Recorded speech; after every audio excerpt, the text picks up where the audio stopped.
Exodus chapter 13. The Lord spoke to Moses, Consecrate every firstborn male to me, the firstborn from every womb among the Israelites, both men and domestic animal, it is mine. Then Moses said to the people, Remember this day when you came out of Egypt, out of the place of slavery, for the Lord brought you out of here by the strength of his hand. Nothing leavened may be eaten. Today, in the month of Abib, you are going out.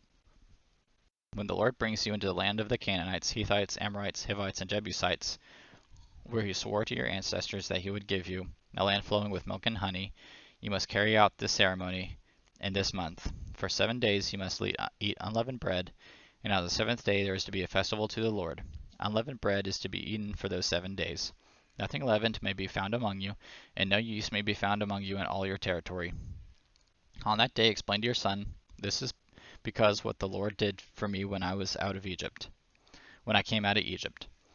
Let it serve as a sign for you on your hand and as a reminder on your forehead, so that the Lord's instruction may be in your mouth. For the Lord brought you out of Egypt with a strong hand. Keep this statute at its appointed time from year to year. When the Lord brings you into the land of the Canaanites, as he swore to you and your ancestors, and gives it to you, you are to present to the Lord every firstborn male of the womb. All firstborn offspring of your livestock you own that are males will be the Lord's. You must redeem every firstborn of a donkey with a flock animal, but if you do not redeem it, break its neck. However, you must redeem every firstborn among your sons.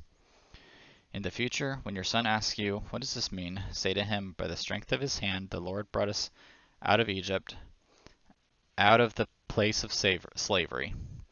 When Pharaoh stubbornly refused to let him go, the Lord killed every firstborn male in the land of Egypt, both the firstborn of the humans and the firstborn of the livestock. That is why I sacrifice to the Lord all the firstborn of the womb that are males, but I redeemed all the firstborn of my sons. So let it be a sign on your hand and a symbol on your forehead, for the Lord brought us out of Egypt by the strength of his hand.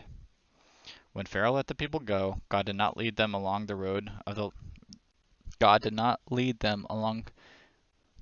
to the land of the Philistines, even though it was nearby. For God said, The people will change their minds and return to Egypt if they face war.